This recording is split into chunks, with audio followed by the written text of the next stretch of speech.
Hola, ¿cómo están? Bienvenidos a no sé si llamarlo segundo episodio o el primero verdadero, contemplando que el anterior fue el piloto. Vamos a decirle que es el segundo episodio. Bienvenidos a este segundo episodio de este podcast llamado Crónicas Sureñas.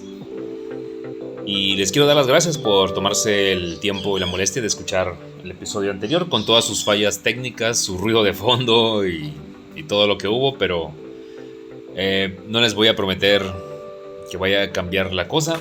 Esto es lo que hay, esto es lo que es, este experimento así funciona y pues vamos a ver qué rumbos misteriosos nos lleva.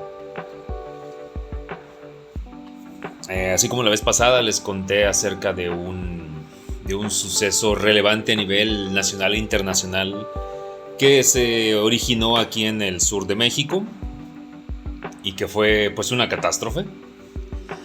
Hoy les voy a contar una historia que salió a colación porque recién acabo de salir, acabo de hacer un viaje. Fui con mi familia a visitar a mis suegros y fuimos a la ciudad isla, a la hermosísima perla del Golfo. Fuimos a Ciudad del Carmen, Campeche.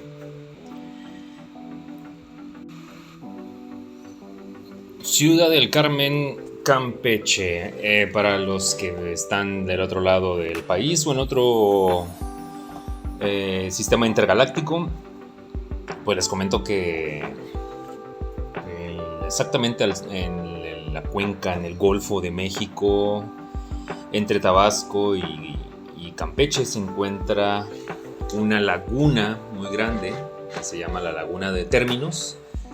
Y ahí se encuentra la isla del Carmen, en donde está la ciudad de Ciudad del Carmen, Campeche, que es muy famosa a nivel nacional y muy relevante económicamente, porque ahí se encuentran todos los negocios, toda la industria, toda la infraestructura relacionada a la explotación del petróleo, pero en aguas profundas. En las costas de Ciudad del Carmen, a lo largo de la isla, uno puede estar en el malecón, en Playa Norte, ahí tomándose una cervecita, disfrutando de las olas de la playa y a simple vista va a poder ver muchas instalaciones petroleras, plataformas sobre todo, muchos barcos, grúas, hay mucha infraestructura alrededor. Es un puerto, pero más enfocado al petróleo, no tanto al comercio. Ciudad del Carmen es una isla muy antigua, fundada desde hace muchos años, fue utilizada por piratas. De hecho, mucho del estado de Campeche se jacta de tener esta historia de corsarios, piratas, pues porque era paso obligatorio de todos los navíos que venían del Caribe, en el tráfico, en el comercio, perdón, de muchos artículos.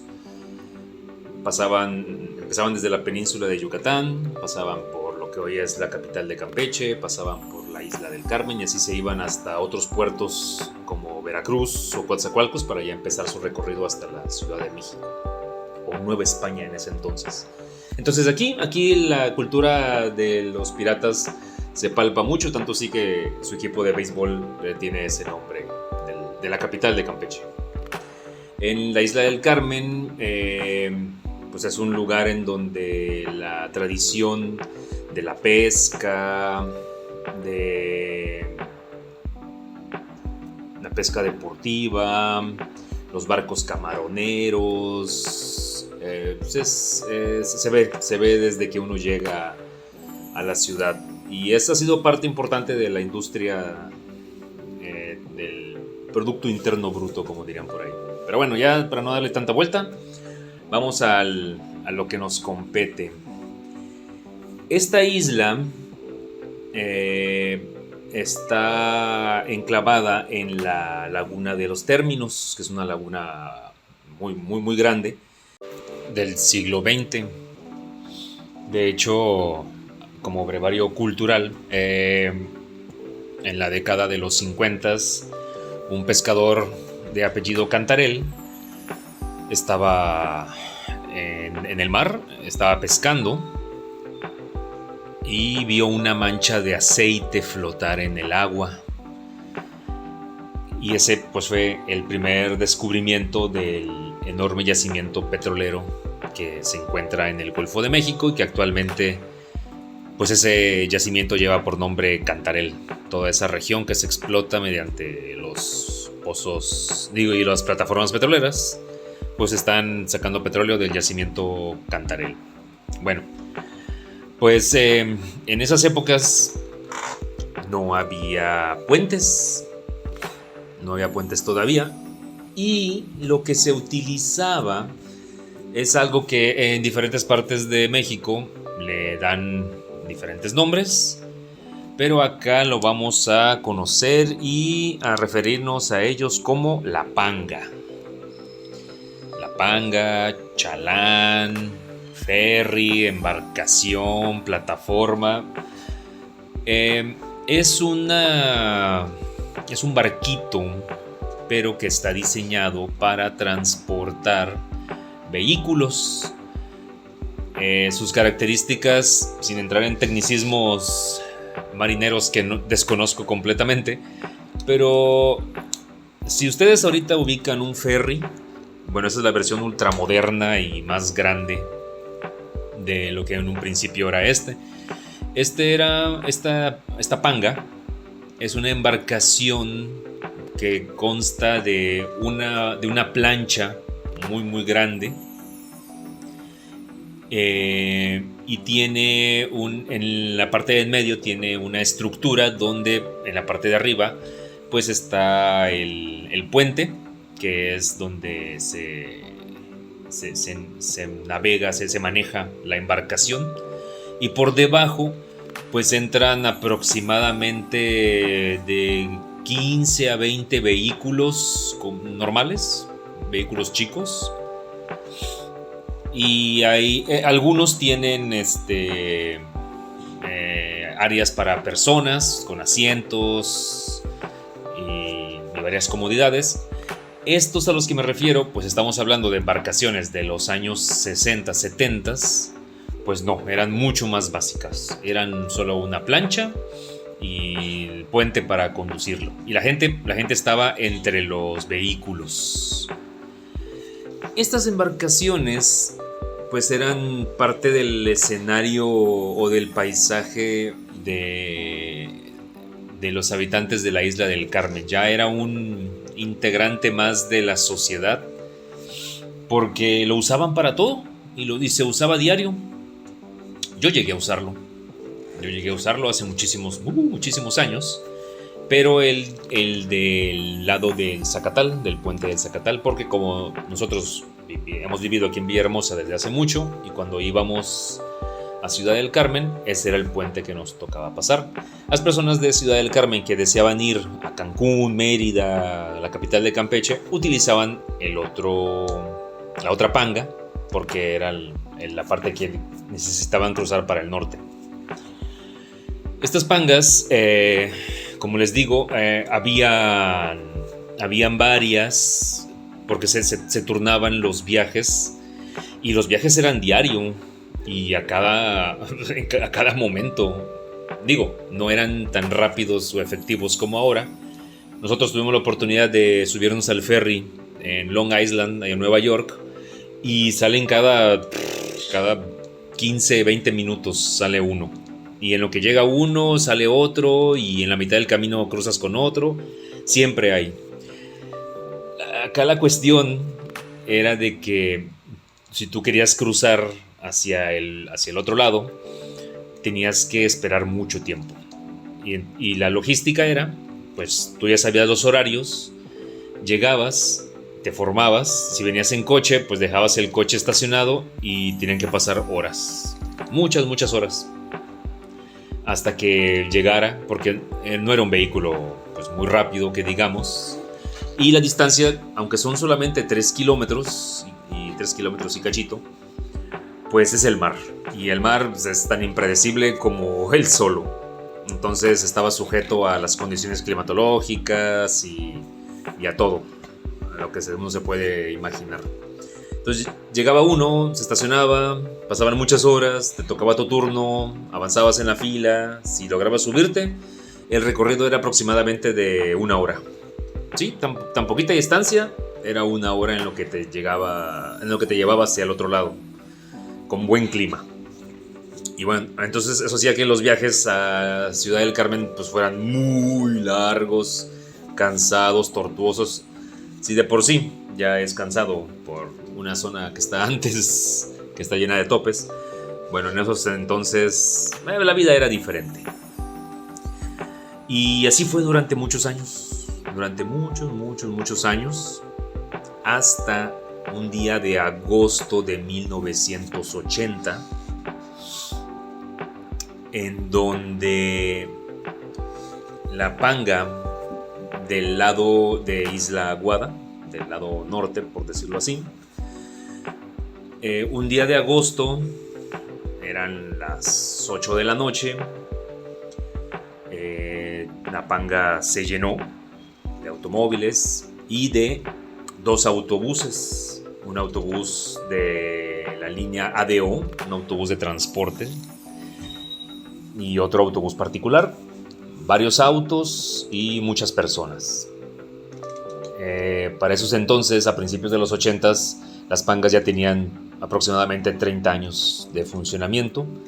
Se encontraban en deplorables condiciones, estaban todas oxidadas, funcionaban con retazos, con reparaciones ahí medio improvisadas para que pudiera seguir funcionando, como solo pasa en México.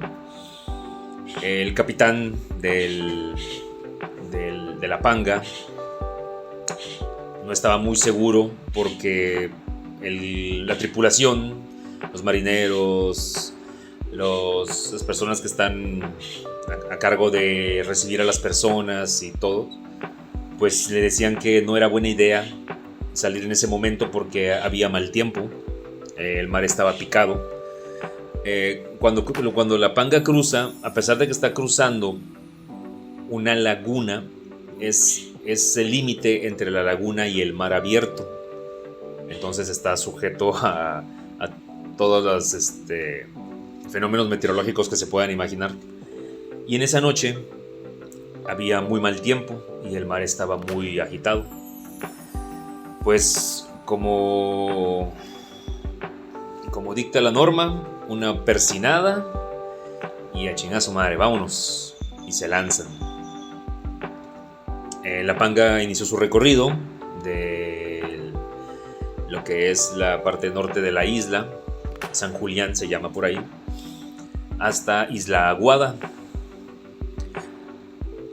Todo iba pues no bien, porque sí se movía mucho, había olas, había viento, había lluvia, pero para alguien tan experimentado como el capitán en turno, y al ser un tramo pequeño, pues no parecía ser algo complicado.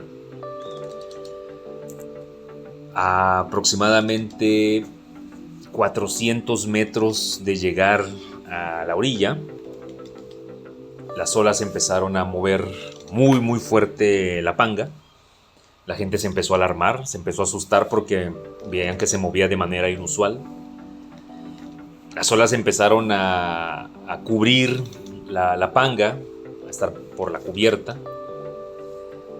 El capitán aceleró lo que pudo y a 300 metros de la orilla, de llegar a Isla Aguada, del muelle, una ola muy grande cubrió por completo la panga y empezó a hundirse por la parte frontal. La panga comenzó a hundirse por la parte frontal, causando que los vehículos, por la inclinación, empezaran a irse hacia el agua. Las personas que estaban fuera de sus vehículos, en la orilla de la Panga en los barandales viendo el recorrido comenzaron a saltar al agua. Las personas que estaban dentro de los vehículos no tuvieron esa oportunidad. Se especula que las personas que estaban dentro del autobús tampoco tuvieron esa oportunidad. Y comenzó la tragedia. La tragedia que hasta la fecha de hoy sigue recordándose, se sigue conmemorando y recordando ese hundimiento entre la sociedad y las noticias de la isla del Carmen, porque fue una tragedia que no debió haber sucedido. Cuando la Panga comenzó a hundirse, como ya estaba muy cerca de la orilla, todas las personas que estaban del otro lado esperando su turno para emprender el regreso, pues a simple vista pudieron ver lo que estaba pasando, veían la tragedia frente a sus ojos y comenzaron a llamar a todos los servicios de seguridad, primeros auxilios y emergencias. Llegaron patrullas, llegaron ambulancias, pero poco se podía hacer porque como el mar estaba muy picado, muy agitado, iba a ser muy peligroso hacer maniobras de rescate en ese momento. Solo pudieron salvar a las personas que alcanzaron a llegar nadando hacia la orilla. Las personas que tenían botes, lanchas o pequeñas embarcaciones no llegaron a tiempo porque el hundimiento fue muy rápido. Y de aproximadamente 200 y tantas personas, se especula que los primeros números fueron de 30, luego 40, 80, hasta aproximadamente 100 o más muertos. Y fueron muy pocos los que sobrevivieron. Al ser de noche, esto hizo mucho más difícil las labores de rescate, ya que en esos entonces Isla Aguada era un pueblo pesquero muy precario y todos los servicios más grandes de rescate estaban del lado de la isla. Del otro lado, pues tenían que venir desde ciudades más lejanas como Champotón, Sabancuy o incluso la capital, que era pues lo más grande en ese entonces. Esta tragedia, pues como siempre, empezaron las reparticiones de responsabilidades, pero no, como se podrán imaginar, no hubieron responsables de esto. Esta tragedia, lejos de que hubiera rescate de personas, pues fue una logística de muchos días después de rescate de cuerpos. En una rápida búsqueda en Google ustedes pueden encontrar el momento en el que están sacando el autobús, el ADO, del fondo del mar. Y los buzos pues, fueron los que al final dieron la cifra final: 135 personas ahogadas. La tragedia del hundimiento de la Panga de Ciudad del Carmen en agosto de 1980 pues hizo que los gobiernos estatales y federales pues empezaran a buscar culpables, y como siempre el culpable más grande es la corrupción, que permitió que un vehículo defectuoso, antiguo, en malas condiciones pues estuviera operando. No fue por la falta de pericia, no fue mala logística. Dicen que la toma de decisiones no estuvo mal porque transitar en esas condiciones meteorológicas era algo muy común, pero no hubiera sido problema si la Panga hubiera estado en excelentes condiciones. Cuando yo les comento que yo crucé esta Panga, no fue esa, fue la que estuvo de este lado en el Zacatal, que estuvo operando muchos años después. Yo fui aproximadamente en los años 86, 87 más o menos, y todavía seguía funcionando, y funcionó muchos años después, en lo que estaban construyendo el puente. Una vez terminado el puente, los dos puentes, pues estas pangas fueron retiradas y ahora son parte de nada. No están en ningún lado, se dejaron corroer y desaparecer por el mar. Durante mucho tiempo estuvieron ahí encalladas en las orillas. Yo me acuerdo cuando iba y cruzando el puente se podían ver por un lado, pero actualmente ya no hay rastro de alguno de esas embarcaciones.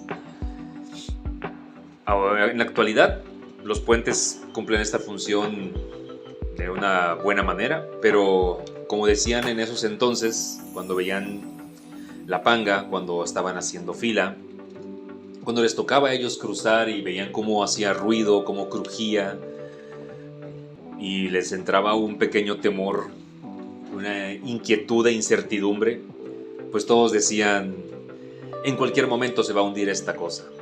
Hasta que sucedió. Y en la actualidad dicen lo mismo de los puentes. ¿En qué momento se va a caer este puente? Y pues todos dudan, todos se preguntan si se le está dando mantenimiento correcto a estas estructuras. Y en su momento se confió que sí, y vean lo que pasó. Y pues bueno, esta historia fue corta, pero la quise contar porque recién acabo de ir a la ciudad y estuve viendo mucha historia acerca de esto. Espero les haya gustado. Si alguien tiene duda o quiere complementar esta anécdota, sean libres de hacérmelo saber. Y pues bueno, nos vemos en el siguiente episodio a ver de qué hablamos. Gracias por escuchar y nos vemos hasta el siguiente capítulo. Bye.